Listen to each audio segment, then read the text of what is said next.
สวัสดีครับนะครับคือเก่านะมื้อนี้แต่ว่ามื้อนี้ได้ต้มแซ่บเฮ็ดเองครับคุณนะตัวนี้ต้มแซ่บกระดูกหมูกระดูกอ่อนครับคือเก่านะครับตัวแจ่วคือเก่าแจ่วพริกดิบโอ้สั่นต้องใส่สีหิว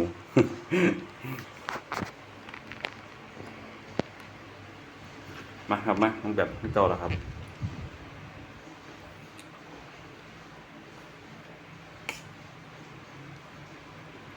มาวันอืมหอนๆเลยสุดยอดกินมึงน้าวเลยมาเลยครับใครพอได้กินข้าว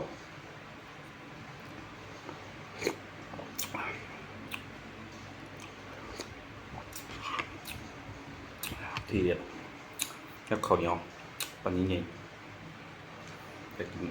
ไม่ได้กินข้าวใหญ่หรอก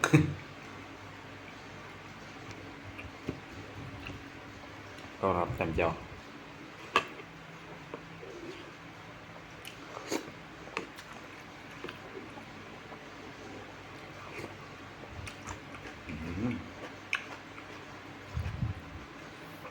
หมักแก้ว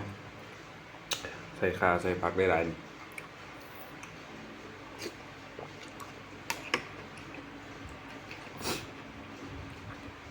ฝนตกกับบรรยากาศฝนตกพอดีแบบชุดร้อนๆ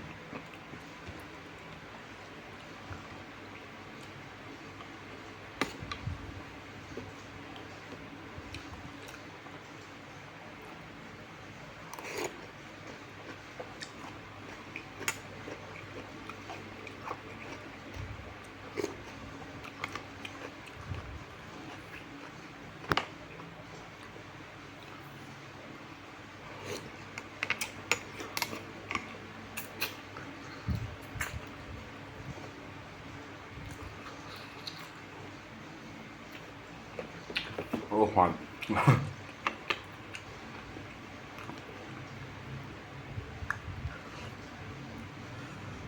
แต่ก็แซ่บ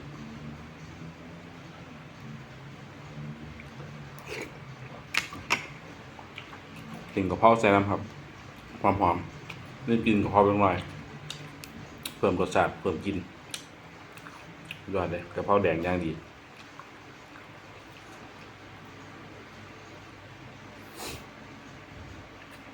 โอเคเพื่อให้กินข้าว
รู้ทั้งเผ็ดทั้งหวาน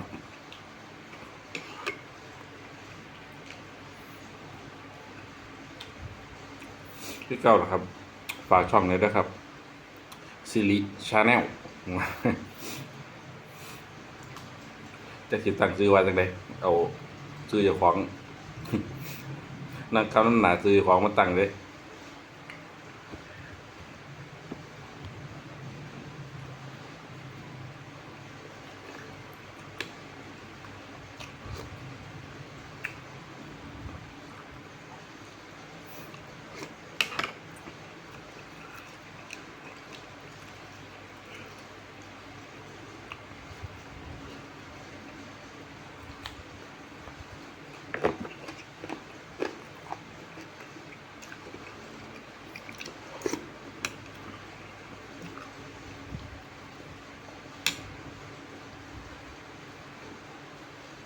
ดูนะใบกะเพราได้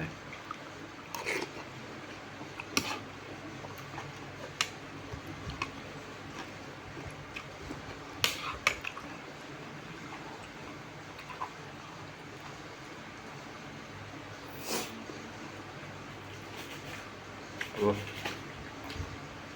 ขอตัวก่อนไป เหงื่อแตกขนาดฝนตกได้นี่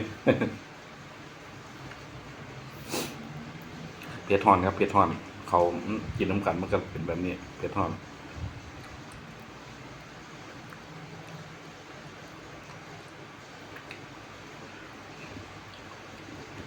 จะแสบขนาด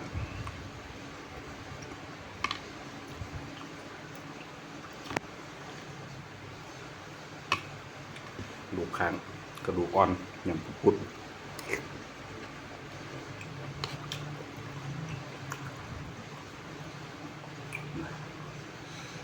สมุนไพร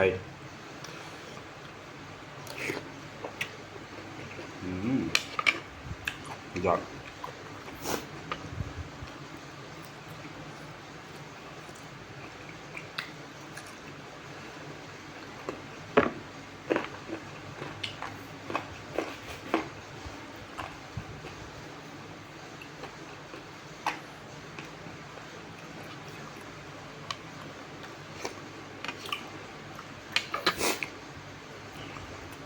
หอมเผ็ด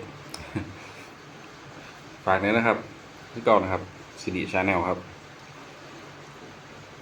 ความมีเนื้อครับสีส้มเลยครับ อันไหนบ่ดีก็ขอตัวขอไปครับเดี๋ยวไปปรับปรุงแก้ไขมอตหาเทสครับช่องน้องใหม่เดี๋ยวพอกันใหม่คลิปหน้าครับขอบคุณครับ